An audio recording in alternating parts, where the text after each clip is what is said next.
sounds silly, but to me this bike feels fast.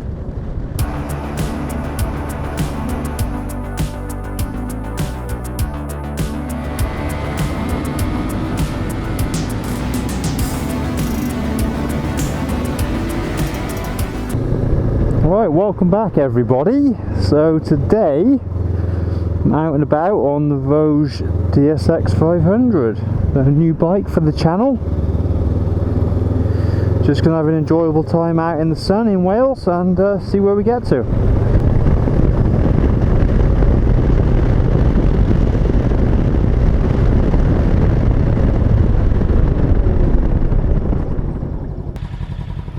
Do you want to go in front? Your bike's much faster than mine. Yeah, good ride. See ya.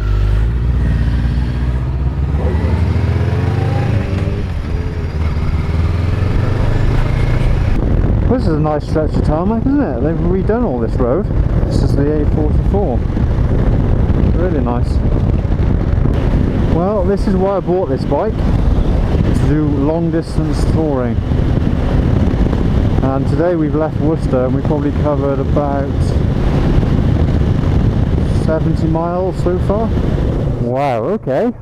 This is really cool, isn't it? Look at that little house nestled over there in the forest. Wow. So yeah, let me tell you a little bit about the VOGE and why I chose the bike. Obviously I've mentioned before, I think in the Unveil video, that this channel is all about accessible motorcycling. So when we had the Daytona for the track bike, it was a really easy way to get into track bike or track days, shall we say. Nice handling bike to start with, enough power, great fun. And then we had the Meteor, which was a cruiser single, just to pootle about or go on bimbles around about the local area. And I wanted to do some longer rides whilst keeping the comfort element there and have the ability just to take a few bits and bobs along with me. And so I needed some kind of adventure bike, but obviously I didn't want to part with 20 grand for a GS or a Multistrada. Even though I know those bikes are, you could say, worth it, because they've got all of the technology, all of the equipment. Oh, a bit fast there, buddy. Doing 25 miles an hour. You know, they've got the adaptive cruise control, everything on the TFT. TFT probably much bigger and more impressive than this. They've got adjustable suspension electronically and all this. For me, I guess it's overkill, and I don't really want to worry about having such an expensive sort of asset. So I wanted something a little bit cheaper, just to go on these long rides and go a little bit off the beaten track. So I had a few options. I had obviously the Honda CB 500X. I had some slightly higher tier options as well, like the Yamaha Tenere, I think that's 700. The Touareg, that's it, the Africa Twin, all of these bikes. But I kind of wanted something sort of back to basics. And so the Benelli was also an option. Benelli, I think it's 502X. But for me, the bike that stood out the most was this bike here that we're on now, the VOGE 500DSX. Oh, just make this bend, look at this. Yeah, I went and did a test ride and I was just thought, yeah, it just works for me. Never had a bike from China before, but wanted to give it a go just to see what really they can deliver. Obviously it's an attractive price point, you know, not going to deny that. Let's hope that it does everything that we want it to do, really. So my plans for the bike are really to ride it a lot, get its running in done. So we're at 435 miles, so stage 1 of the running in is done. For that we have to keep below 4,000 RPM. And then stage 2 is up to 600 miles, or 1,000 kilometers. So that'll be good when we've done that. And once stage 2 is finished, dog loves holidays. Sounds like a good idea. Once stage 2 is finished, then we can rev the bike out. But at the moment I'm restricted to 5,500 RPM. So yeah, I'm just doing the miles, enjoying the bike, trying to get to grips with it really. It's obviously totally different to my sports bike and totally different from the Royal Enfield. Things I like so far are the luggage capacity. I've got just the top box fitted now, but I have got aluminium side boxes as well, which are really, really nice. I was actually lucky enough to get them near enough included with the purchase price of the bike, so I'm super chuffed about that. Yeah, so I've been putting just lunches, my GoPro equipment, all that stuff in the let's see if I can go on the side here. Thank you, Defender. Yeah, put everything in this pannier box. It's really good actually, so that's nice. I've noticed the power is a little bit higher than the Royal Enfield. I've obviously now got a twin. Ooh, where shall I go here? Should we go to this reservoir? It's only half a mile, so have a look down there, shall we? This is what this bike's all about really, exploring. Yeah, as you just heard there from the little burst of speed, we're now on a twin, so I've got 471cc as opposed to 349 on the Meteor, and a little bit more torque, so this bike will do 70, I'd say, with ease, whereas the Meteor, I think, struggled to do 70 miles an hour. Wow, those trees are huge. They've been taken down by the storm. We're camping.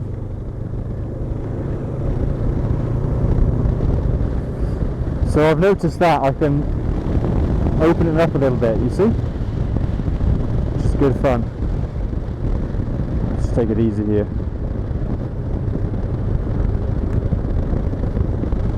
CBR 500 I think, and another one as well, a pair of them. So this looks like the reservoir or the lake. Let's keep going, see if it expands, because that looks like the head of it.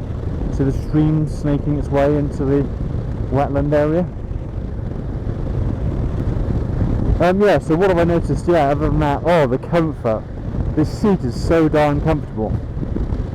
The suspension's also softer as well, so when I hit bumps, I just, especially the back, because I had them adjust the preload to make it as soft as possible. It's only adjustable for preload at the back. Oh, look at that. No bathing, it says.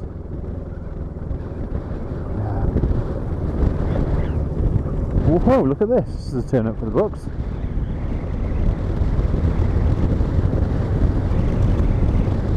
Yeah, I had the suspension softer at the back, but the front's non-adjustable, but it still seems to soak up everything.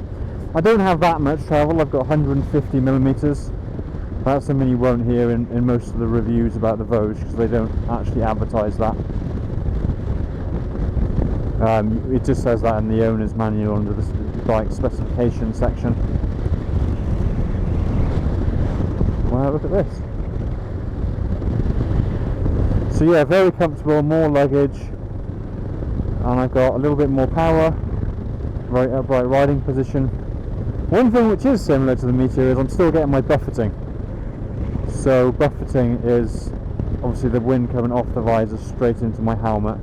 I always seem to have a problem with that, and it's just one of those things quite difficult to mitigate really. And now I have got the option of ordering a screen for the VOGE, and I can increase the height by I think 16 centimeters to make this screen come up to here. There's a couple of downsides to that. And one is that it actually kind of ruins the view a little bit. When you've got sort of plastic visor and then you've got a plastic windscreen. Oh, there might be a place for a photo along here. I'll come back to what I was saying about windscreen. Let's just take a few snaps. There she goes. Got this new fancy phone, so it should be better for taking images, still images. Camera. Get it? Oh, maybe down that way. That's really nice as well. Oh, that is really good. Thumbnail alert. You guys are getting a nice view of the bike when I'm doing this. That is really nice. You can see my new exhaust there as well. Let's roll it forward. Down you go. Don't sink too much, bike. No, I'm going to go onto harder surface to mount the bike. Here you go. Yeah, it won't sink at all. 1 foot on, jump over, lean her up. Let's get going. Look at that. That's from my new. I won't do it too much because people are fishing. Oh wow, look at this. You can get so close to the edge. The visor down so you guys can hear.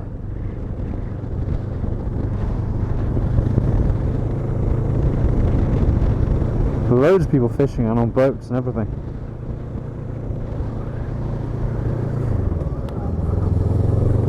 Well, I'm glad I made this little detour to come down here.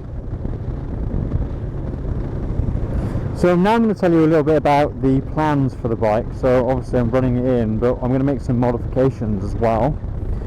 So I've got some levers just to make the bike look a little bit more trick really. They're on order. They actually say VOGE on them as well, so it'll make the bike look a little bit higher end. I have some hand guards as well. I'm not going to be doing that much off-roading to warrant needing that much hand protection, but just say thanks to this guy. He went off-road for me. But it will benefit me if I come off, and it'll protect the levers and everything. You know, there is a point of having hand protection. So look up here. Oh, cool. It's a nice view.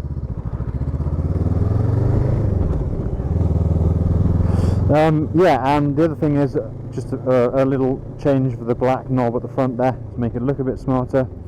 Windscreen extender to stop the buffeting, and the exhaust, which I've already fitted. And what else? That's about it really. Handguards, exhaust, new levers, just a few bits and bobs. I'm going to get some pannier liners for the aluminium boxes just to stop stuff sort of bouncing around in there. But that's it. I'm really going to just enjoy the bike. I'm going to try and cover a lot of miles on it. You know, I've got no excuse now. The summer's here. I've got an adventure bike, so we're adventuring now because we've got an adventure bike. Look at this up here. Drop down. Oh, that's a habit. We don't need to drop down as much really. It's a fishing lake we've just seen.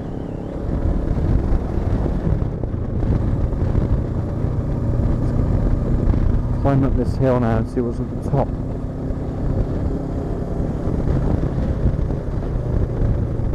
Oh, ready? 4th. One thing about having the new exhaust is I'm able to stand up without my heel touching the exhaust heat shield. And I kept thinking I was going to snap it because obviously my weight was going onto the foot peg, but also the exhaust heat shield. Look at this up here. Oh wow. It's another reservoir. Look at this road going to come out. To me this engine feels really smooth. I've come from a single, obviously, a very smooth single, but nonetheless it's still a single, so having a twin is a little bit different.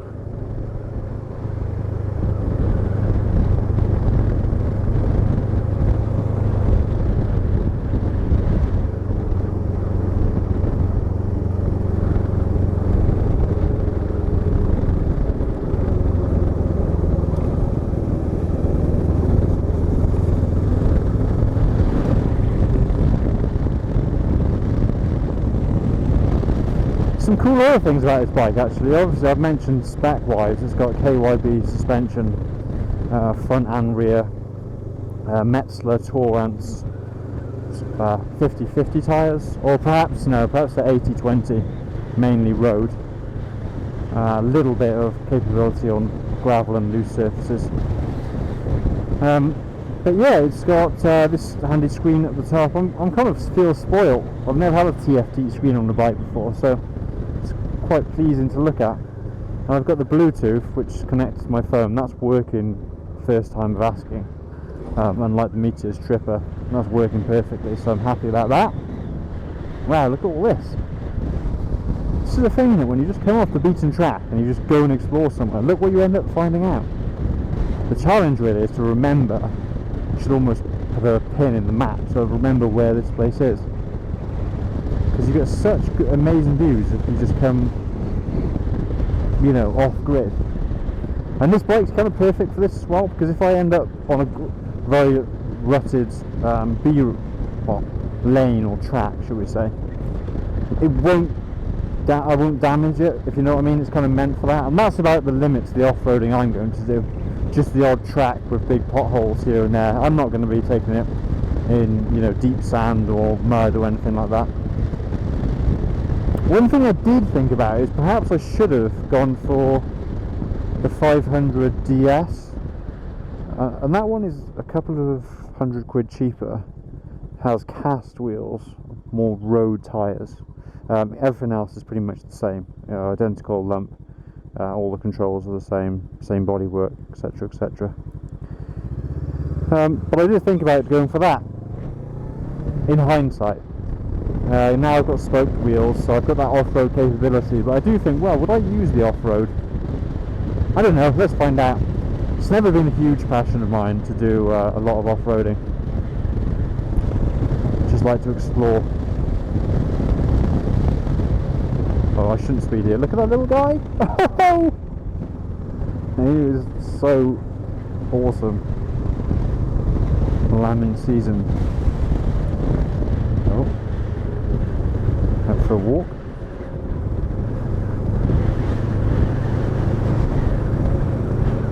Whoa, look at this. Whoa, okay. It's the same reservoir we saw earlier. I very almost came to Elan Valley when I came up through Arai today. But I've discovered somewhere totally new just by going on a little exploration. Welcome to Clywedog, created in the mid-60s to control the flow of water into the River Severn, preventing flooding in winter and supplying a regular supply in the summer. The lake is more than 6 miles long, 216 feet deep, at its maximum and has a surface area of 615 acres. It holds 264 billion glasses of water. Interesting unit of glass, isn't it? Why don't they say swimming pools worth? And Lewis, this way, okay. Something else I really like is just going out and following signposts. Everyone's got, you know, sat nav and everything like that, but you don't really need it, in my opinion. You can just go out there, and signing it on signage in the UK is great. The other reason for coming out today is really a warmer for longer distance rides, just to find out what's up with the bike, how it responds, if anything's loose or what have you. Easier to find out about it here in the UK than it will be if we're halfway across Europe. I'm also building up my toolkit, so every time I think I need something, I'll remember it and I add it to this bike specific toolkit that I can now carry in the top box, or I can even strap it to the rear subframe or what have you. There's space to put stuff on this bike, so yeah, it's really good. One other good thing is I've got 6 gears, which sounds a bit silly. I mean, I know modern bikes probably all got 6 gears, but I'm really enjoying having that 6. It just means when you're cruising for longer speeds, when you're cruising for longer distances at higher speeds, you can just drop it in 6 and blip along. Really, it's really nice. Here we go. Let's read some signs again. Listen to this. Okay, it's not blistering. It does get up and go. It's got enough power to do what you need, so it's, you know, really good. I'm going up a hill there as well. It sounds silly, but to me this bike feels fast. And bear in mind, I did just come off a track day 5 days ago, so I'm not like totally kind of naive to what powerful bikes are like, but to me on these roads it feels like it's got enough power.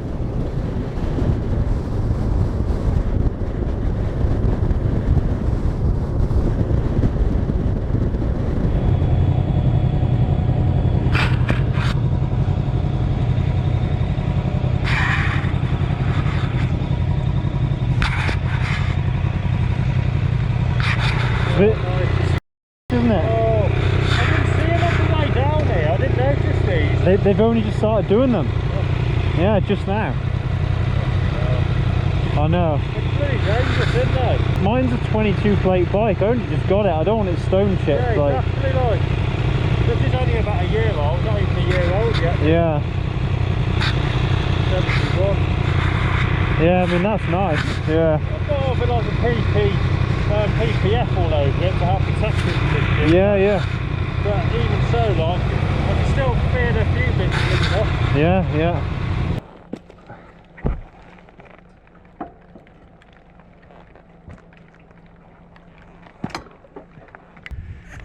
Oh, see? All that shit.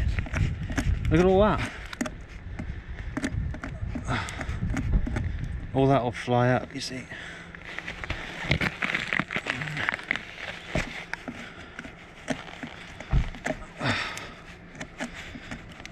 And goodness knows what it'll fling up to and chip to bits. Well guys, I think I'm going to end the video there. Thanks for joining me today.